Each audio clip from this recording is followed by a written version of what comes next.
नमस्कार, मैं हूं आपके साथ उमा पाल और आप देख रहे हैं स्टार न्यूज प्लस। आप सभी दर्शकों को स्टार न्यूज प्लस की टीम की तरफ से हैप्पी न्यू ईयर। आपकी जिंदगी में सुख, शांति, समृद्धि बनी रहे, ऐसी कामना है।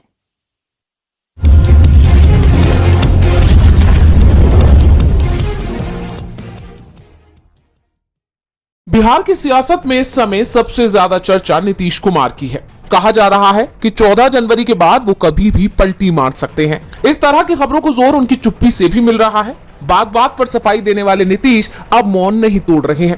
इन सबके बीच राजभवन से आई एक तस्वीर ने भी सभी का ध्यान खींच लिया है। ये तस्वीर है बिहार के नए राज्यपाल आरिफ मोहम्मद खान के शपथ ग्रहण कार्यक्रम की, जिसमें नीतीश कुमार और तेजस्वी यादव का आमना सामना हुआ। तस्वीर में देखा जा सकता है कि तेजस्वी ने मुस्कुराते हुए नीतीश के सामने हाथ जोड़े तो उन्होंने भी मुस्कुराते हुए उनके कंधे पर हाथ रख दिया। तेजस्वी को मिले नीतीश के आशीर्वाद को जानकार बड़े सियासी खेल का संकेत मान रहे हैं। इस तस्वीर ने बीजेपी खेमे में खलबली मचा दी है। जानकारों का कहना है कि इंडिया गठबंधन ने पूरी तैयारी कर ली है। ऐसा इसलिए भी कहा जा रहा है क्योंकि राहुल गांधी ने भी अपने पटना दौरे की तारीख में बदलाव कर दिया है। अब वो 18 जनवरी को पटना आ रहे हैं, जबकि पहले वो फरवरी में आने वाले थे।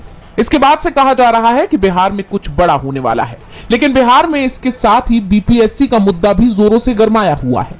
छात्रों का गुस्सा बढ़ता जा रहा है क्योंकि सरकार उनकी मांग नहीं सुन रही है और इसी को लेकर छात्रों ने सीएम आवास के घेराव की रणनीति भी बनाई थी। हालांकि पुलिस ने उन्हें रोक लिया।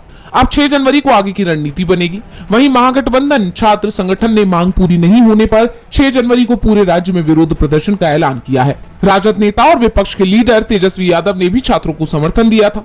यानी ये कहा जा सकता है कि इस समय बिहार की सियासत गरमाई हुई है। बहुत सारे मुद्दे एक साथ उठ रहे हैं, लेकिन देखना होगा कि अब कौन सा मुद्दा सबसे पहले ठंडा। लोकसभा में नेता प्रतिपक्ष राहुल गांधी ने बीजेपी पर गंभीर आरोप लगाए हैं। उन्होंने बीजेपी को देश के युवाओं के भविष्य से खिलवाड़ करने और उनके अधिकारों का उल्लंघन करने का दोषी ठहराया है।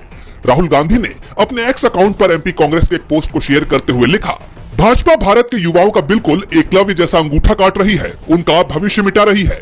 सरकारी भर्ती में विफलता बड़ा अन्याय है। पहले तो भर्ती नहीं निकलती, भर्ती निकल जाए तो एग्जाम समय पर नहीं होते, एग्जाम हो तो पेपर लीक करवा दिए जाते हैं और जब युवा न्याय मांगते हैं तब उनकी आवाज को बेरहमी से दबा दिया जाता है। हाल ही में यूपी और बिहार की घटनाओं के बाद अब मध्य प्रदेश में एमपीपीएससी में हुई गड़बड़ी का विरोध कर रहे 2 छात्रों को जेल में डाल दिया गया है। वो भी तब जब मुख्यमंत्री ने खुद छात्रों से मुलाकात कर उनकी मांगों पर विचार करने का आश्वासन दिया था। बीजेपी की सरकार ने छात्रों के भरोसे को तोड़ा है और लोकतांत्रिक प्रणाली का गला दबाया जा रहा है। छात्रों के अधिकार की लड़ाई में हम उनके साथ हैं। भाजपा को देश के युवाओं के हक की आवाज किसी कीमत पर हम दबाने नहीं देंगे। राहुल गांधी ने साफ कर दिया है कि वो छात्रों की लड़ाई लड़ेंगे। इससे पहले मध्य प्रदेश कांग्रेस ने भी इस मुद्दे को उठाते हुए एक तस्वीर पोस्ट की थी, जिसमें कुछ लोग जेल के बाहर खड़े हुए नजर आ रहे थे। कांग्रेस ने आरोप लगाया कि एमपीपीएससी में हुई अनियमितताओं के खिलाफ लोकतांत्रिक तरीके से प्रदर्शन कर रहे छात्रों को झूठे आरोपों में फंसाया गया है। एमपी कांग्रेस की तरफ से एक्स पर पोस्ट करते हुए लिखा गया, अराजकता और अन्याय मोहन सरकार की कार्यशैली के मुख्य अंग हैं। बाबा साहेब के संविधान और लोकतंत्र से इन्हें सख्त नफरत है। एमपीपीएससी के अनियमितताओं और अपनी मांगों को लेकर लोकतांत्रिक तरीके से आंदोलन कर रहे छात्र राधे जाट और रंजीत को जेल भेजना मोहन सरकार के अन्याय की पराकाष्ठा है। मोहन सरकार इन पर लादे गए झूठे प्रकरण तुरंत वापस। योगी सरकार की मुश्किलें लगातार बढ़ती दिखाई दे रही हैं। योगी सरकार में मंत्री आशीष पटेल अपने ही सरकार के खिलाफ कड़े रुख अपनाते दिखाई दे रहे हैं। उन्होंने अपनी सरकार के अधिकारियों पर हमला बोला है। उन्होंने कहा कि मैं थप्पड़ खाकर चुप रहने वालों में से नहीं हूं, मैं ईंट का जवाब पत्थर से देने वाला हूं। आशीष पटेल पर तकनीकी शिक्षा विभाग में लेक्चरर्स की प्रमोशन में अनियमितता का आरोप लगा है। इसको लेकर आशीष पटेल ने कहा कि मेरी और मेरी पत्नी की संपत्ति की जांच करवा लें। एक धरना मास्टर है, सिर्फ प्रोजेक्ट किया जाता है और धरने पर बैठा दिया जाता है। एसटीएफ के किस अधिकारी ने 2 लोगों को धरने पर बैठाने के लिए भेजा है, पता कर ले, दूध का दूध और पानी का पानी हो जाएगा। इसके साथ ही उन्होंने चुनौती देते हुए कहा कि एसटीएफ वाले पैर पर गोली मारते हैं, लेकिन अगर उनमें हिम्मत है तो सीने पर गोली मारे। बता दें कि प्रेस कॉन्फ्रेंस के दौरान मोदी सरकार में मंत्री अनुप्रिया पटेल भी मौजूद रही। उन्होंने कहा कि आशीष पटेल ने आपके बीच कुछ बातें शेयर की, उनके मन में कुछ पीड़ा थी, इसलिए उन्होंने ऐसी बात कही। हमें जवाब देना आता है, हमें पता है कि कौन किसके इशारे पर चल रहा है, जिससे साफ है कि अनुप्रिया पटेल अपने पति की बातों का समर्थन करती दिखी और उन्होंने भी योगी सरकार को जमकर घेरा। ऐसे में एनडीए के सहयोगी अपना दल एस ने बीजेपी के सामने बड़ी चुनौती खड़ी कर दी। सुप्रीम कोर्ट ने एक बार फिर जांच एजेंसी ईडी को फटकार लगाई है। कोर्ट ने ईडी की उस कार्यवाही पर सवाल उठाए हैं जिसमें हरियाणा के पूर्व कांग्रेस विधायक सुरेंद्र पवार से लगातार 15 घंटे तक पूछताछ की थी। कोर्ट ने इसे मानवाधिकार अधिकारों का हनन बताते हुए कहा है कि ऐसा व्यवहार बिल्कुल भी स्वीकार्य नहीं है। बता दें कि ईडी ने पवार को अवैध खनन से जुड़े मनी लॉन्ड्रिंग मामले में गिरफ्तार किया था, लेकिन पंजाब और हरियाणा हाईकोर्ट ने ईडी की इस गिरफ्तारी को रद्द कर दिया था, जिसके बाद ईडी हाईकोर्ट के फैसले के खिलाफ सुप्रीम कोर्ट गई थी। सुप्रीम कोर्ट ने ईडी की अपील खारिज करते हुए हाईकोर्ट के फैसले को बरकरार रखा था। सुप्रीम कोर्ट में इस सुनवाई के दौरान जस्टिस अभय एस ओका और ऑगस्टाइन जॉर्ज मसी की बेंच ने ईडी की कार्यप्रणाली पर गहरी चिंता जाहिर की। उन्होंने कहा कि एजेंसी किसी व्यक्ति को बयान देने के लिए मजबूर कर रही थी। ये एक चौंकाने वाली बात है। वहीं ईडी के वकील ने अपनी दलील में कहा कि हाईकोर्ट ने अपने आदेश में गलत जानकारी दर्ज की है, लेकिन सुप्रीम कोर्ट ने ईडी के इस तर्क को खारिज कर दिया। बेंच ने पूछा कि एजेंसी बिना ब्रेक के इतने लंबे वक्त तक पूछताछ करके किसी व्यक्ति को कैसे परेशान कर सकती है।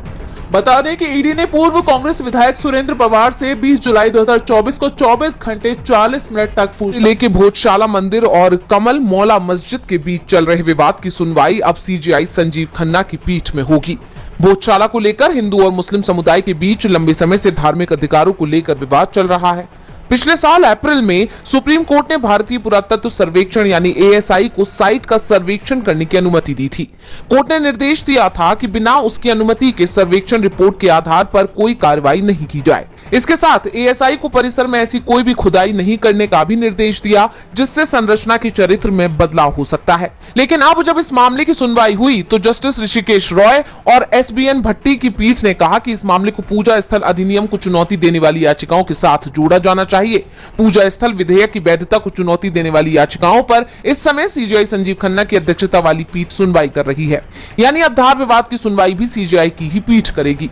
सुनवाई के दौरान हिंदू पक्ष की ओर से पेश हुए अधिवक्ता विष्णु शंकर जैन ने कहा कि यह विवाद पूजा स्थल अधिनियम से संबंधित नहीं है और उन्होंने न्यायालय से मामले की सुनवाई कर निर्णय देने का आग्रह किया, लेकिन पीठ ने इसे मंजूरी नहीं दी। इसके साथ ही कोर्ट ने एएसआई पर सख्त टिप्पणी करते हुए कहा कि याचिका के साथ दायर की गई तस्वीरों से पता चलता है कि उसके आदेश के बावजूद खुदाई की गई, इसलिए पहले अवमानना नोटिस का जवाब देना होगा। इसके बाद न्यायालय ने रजिस्ट्री को निर्देश दिया कि वो मुख्य न्यायाधीश से निर्देश प्राप्त करने के बाद मामले को अन्य याचिकाओं के साथ जोड़ दें। बता दें, भोजशाला का यह विवाद 11वीं शताब्दी का है। हिंदुओं का मानना है कि ये देवी बाग देवी का मंदिर है, जो देवी सरस्वती का अवतार है, जबकि मुस्लिम समुदाय इसे कमला मौला मस्जिद कहता है। 11 मार्च 2024 को मध्य प्रदेश हाईकोर्ट ने एएसआई को 6 सप्ताह में भोजशाला परिसर का वैज्ञानिक सर्वेक्षण करने का निर्देश दिया था।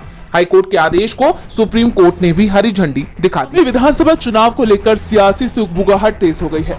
कांग्रेस, बीजेपी और आम आदमी पार्टी के बीच कड़ा मुकाबला देखने को मिल रहा है। हालांकि अभी तक तारीखों का ऐलान नहीं किया गया। जानकारी के मुताबिक चुनाव आयोग अगले हफ्ते की शुरुआत में तारीखों का ऐलान कर सकता है, यानी कि 7 या 8 जनवरी को तारीखों का ऐलान किया जा सकता है।